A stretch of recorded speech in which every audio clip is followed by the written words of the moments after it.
In this video, I want to talk about layers and layer masking. Now, I'm going to keep it really simple, so if you're fairly new to Photoshop and you find layers and masking a little bit complicated, then this is going to be absolutely perfect for you. Let's get going.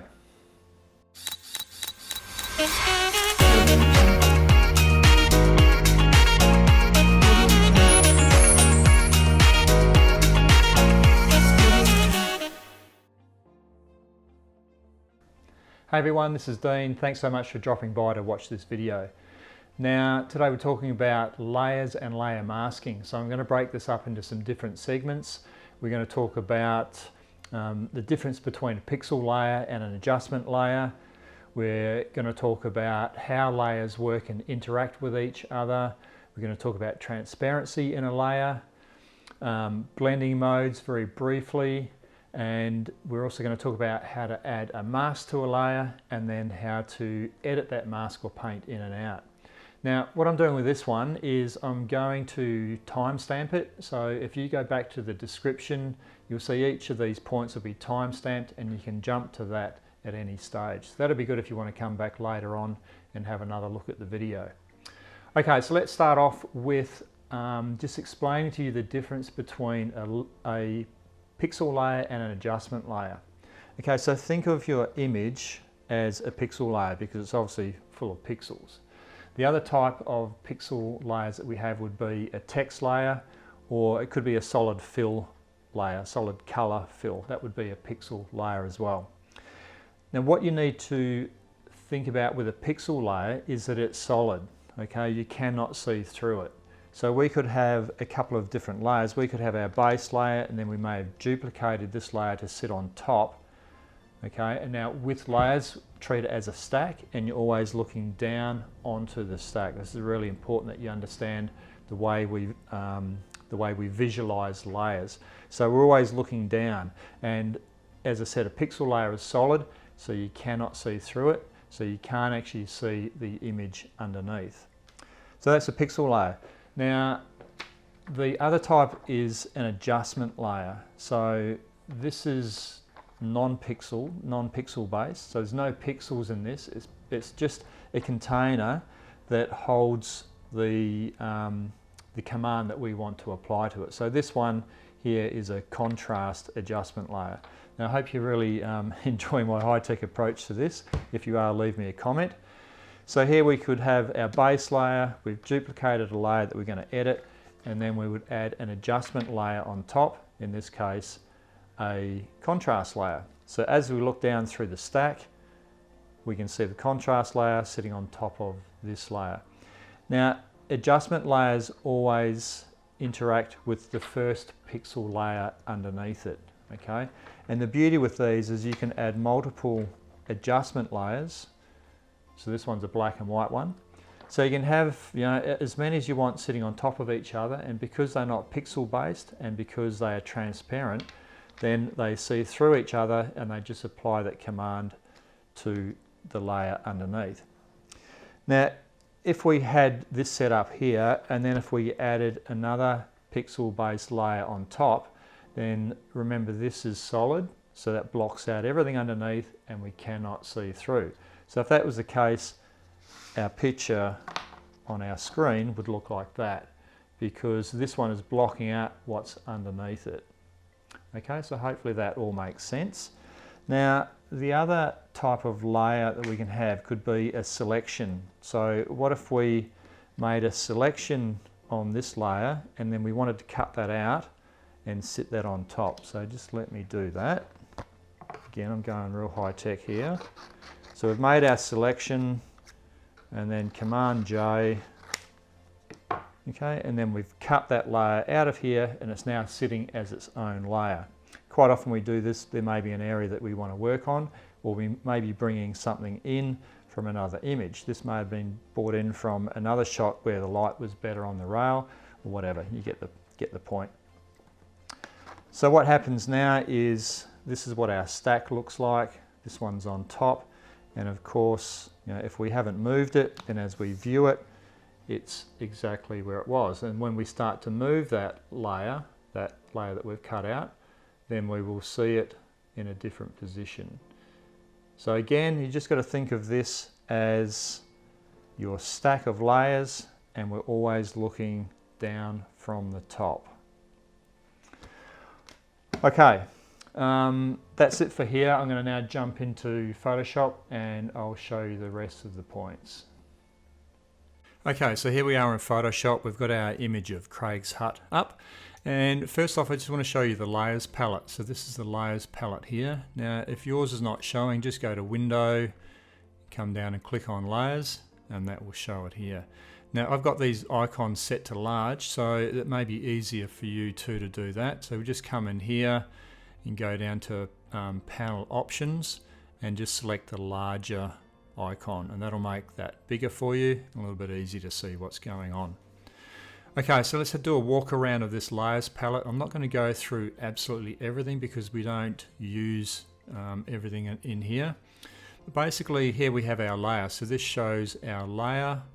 We have a lock, and we have an eyeball here that we can turn that layer on and off.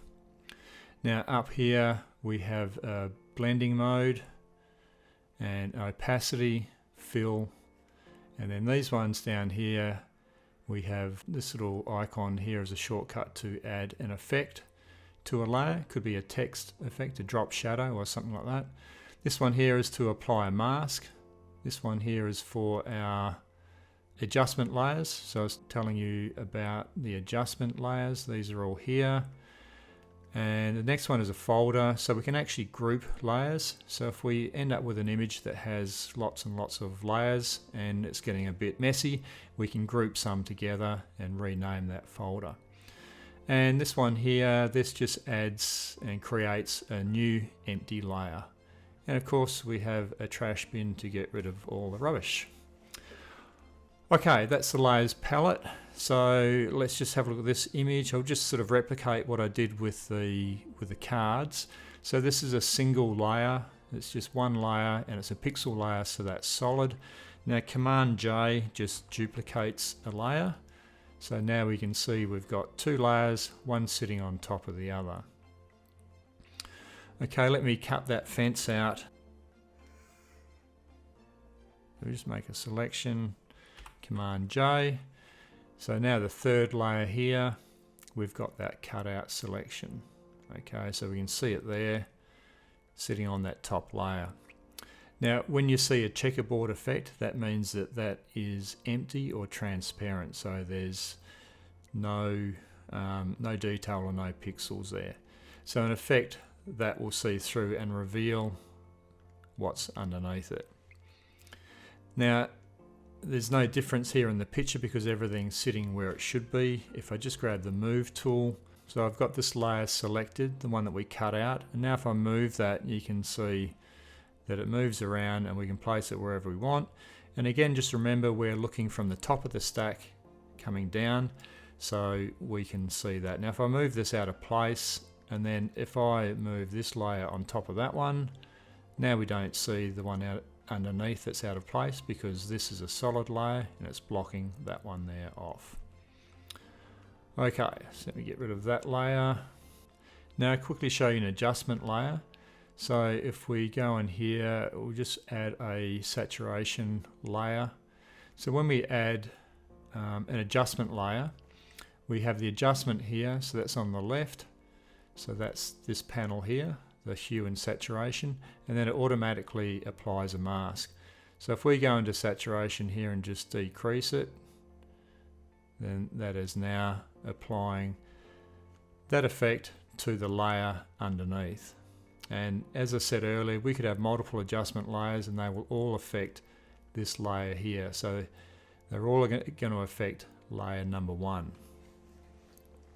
Now also with layers, if you've got a few happening there, you can rename them. So just double click on it and you can rename it to whatever you want, and that can just help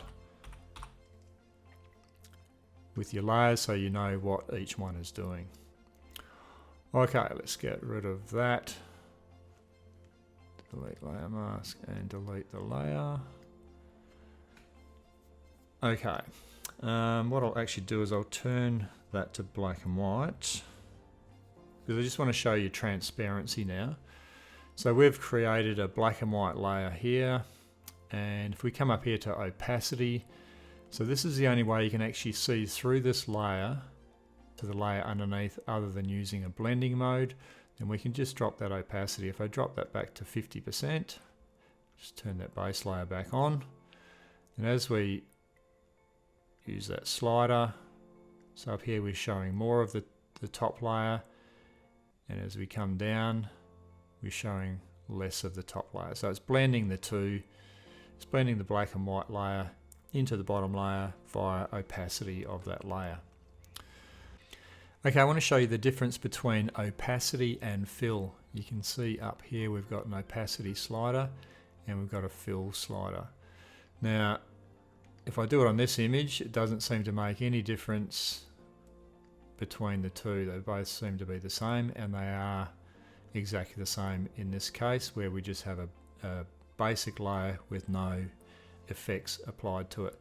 So let me go to this image here. Now this is a template that I've made up for YouTube thumbnails, and this is where we can use the fill will make a difference, because this layer here is a text layer and then it's had an effect applied to it. So the effect is the stroke, okay, and it shows up in that layer that if it didn't have the stroke, then this would not be here. So what happens when we use the opacity slider on here, it works on the whole image, the complete image. So it will, or the complete layer, sorry. So the text layer, it'll fade that, plus it will fade the effect, okay? But when we use the fill, what it does is it only fades the text layer and it leaves the effect alone. So if we turn that right off, we now have a transparent layer. Sneaky, hey? It's a very, very cool effect for doing stuff like this. Okay, so that's the difference between opacity and fill. Opacity will affect the whole layer, whatever's on the layer, text plus all of the effects, and fill will fade the layer but not the effect. Okay, let's talk about blending modes now. So look, I'm just going to do this very briefly. I'm probably looking at doing a whole video just on blending modes because they are fairly involved, but I'll just show you the power of blending modes. So with this particular thumbnail here, what I wanted to do was I want to drop in a picture here of the Nissi V6 holder. So I went to my website and I just did a screenshot and then brought that in as a new image. So I want to just drop this into here. So we'll just drag and drop them onto here. Okay, but the trouble is I don't want all of this white. So you could mask this and then cut the holder out and have it on a separate layer, but it's quite a bit of work and quite an intricate sort of mask getting it nice and clean. But we can actually use a blending mode to get rid of the white. So there's a blending mode called darken, okay? And so how darken works is it'll look at this layer, every pixel in this layer, and it will look at the pixels that are directly underneath on the layer below, and it will only keep the darker pixels. So I know that these are all pure white and everything underneath here is going to be darker than pure white, so it will get rid of them. So if I just click on darken, I've now changed that mode to darken, and bingo, we have got rid of all the white pixels. Now this is fairly low res, but I'll just zoom in a little bit and you can see it does an absolute perfect job. Way better than trying to mask it off and create a selection, and you can do it in seconds. So that's the power of blending modes. They do all sorts of different things and they really do open up the whole world of layers. It just allows us to do so many different creative things. Okay, let's talk about masks. So we'll just go to this image here. So I'm going to show you how to apply a mask and how to paint in and out of that mask, and sort of why we use masks. So let me just duplicate this layer first and turn it to black and white. Okay, so now we've got a black and white layer sitting on top of a color layer. Now if I want to mask some of this color in, or paint some of this color in and out, I can do it via a mask. So first we just come down here to the bottom of the layers palette and we will click on this icon here. Make sure you have your layer highlighted, the one that you want to add the mask to.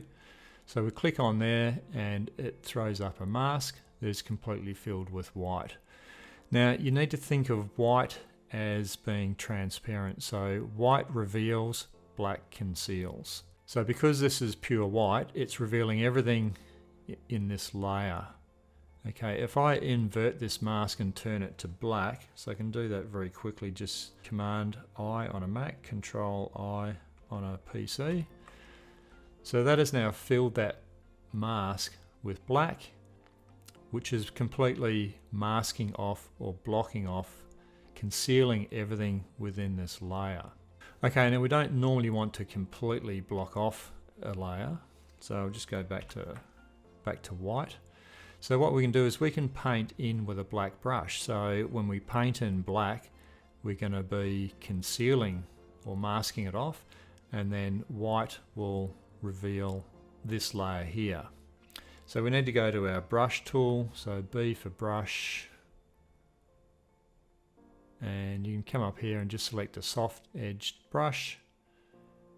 Okay, so soft edge, and along the top here we can adjust the opacity and the flow of that brush. So let me just go to 100% to start with. Now this brush will paint the foreground color. So if we come down here to our toolbar, we've got black and white, and at the moment white is the foreground color. If you had two different colors, just hit D on your keyboard and then that will default to black and white. You can toggle them here, this little toggle bar here, or you can just use X on your keyboard, that's the shortcut. So, okay, so we want to paint in black, and now as I paint in, we are seeing the color underneath. Okay, so as you see, that's a little bit strong. So what we'd normally do is just set our brush up to paint it in nicely.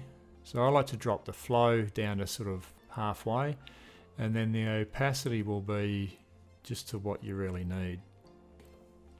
Now you can make your brush bigger or smaller. There's two different ways. You can use the brackets on your keyboard, so that'll make them bigger or smaller, or there is a shortcut. You hold down the Control and the Option key, and if I click and drag left it goes smaller, and if I click and drag right it makes the brush bigger. You can also change the hardness of the brush. So again, just click on your Control and Option key, and if we go up and down, then it changes the hardness. You'll see the hardness changing there. Okay. So with this brush, we want the hardness at 0, which means it's a soft edged brush. So let me just make that a little bit smaller. So we can paint in with low opacity, and we can get that color to exactly where we want. Okay, we can bring some color into the sky. Now the beauty with it being a mask is that we're not erasing anything, we're just painting into a mask. And because the mask is either black or white, we can paint in with our brush. So it's totally non-destructive. I'll just bring this up a little bit higher and I'll show you what I mean. So I'll paint in the top here, and I'll paint a lot of black in. Now if we want to see our mask on the image, just hold down the Alt Option key and then click on your mask. Okay, so you can see here I've painted in black. Now I can reverse that by painting white. So if I just change my foreground color to white now, and I paint in here, I'm reversing what I've done. So as I said, we can paint in and out to our heart's content. It's a fantastic way of fine-tuning or just working on selective areas within an image. You just click on that again with your Alt Option key, and then that will show you your picture again. So we can apply a mask to an adjustment layer as well. So this one here is a pixel layer. Let me just do the same thing but via an adjustment layer. So we have a black and white one here. If I click on it, so you can see this is not pixel based now. And we have on the left hand side is the black and white adjustments, which comes up in your properties panel here. If that's not showing, again just go to Windows and click on properties to bring that up. And then it's also thrown in a mask, so we can apply that same effect to the mask here. So if I paint in black, I just turn my brush to black, just drop the opacity back. Okay, so I'm doing the same thing as I did before. Instead of it being on a pixel layer, then we're now doing it on an adjustment layer. The advantage of an adjustment layer over a pixel layer is that your file size is going to be a hell of a lot smaller because it's not pixel based, whereas every time I duplicate a layer, I'm basically doubling the file size or multiplying the file size by the size of the actual image. So if this was a 50 megabyte file, then if I add one more layer, then it becomes 100. If I had 4 layers, it would be 200 megabytes. So when you have multiple layers, then that can get a little bit taxing on your computer. The other thing is that we could have multiple adjustment layers. So if I added a curves one on top of here and just darken that down, then I can come back to any layer at any time. I can add, I can paint into the mask, or I can go back to the curves adjustment and fine tune it. So that's the advantage of using adjustment layers. And this is probably another subject that I could do a whole video just on adjustment layers. So that's it for today, folks. Hope you enjoyed that. We showed you layers and layer masking. As I said, I'm going to timestamp this so you can jump to any section at any time. If you haven't subscribed and you enjoyed this and you think you can get more benefit from these videos, then please do so. Just hit that subscribe button, and if you hit the little bell next to it, then I can let you know each time a new video comes out. Many thanks for watching. You guys have an awesome day, and I'll catch you next time. Ciao.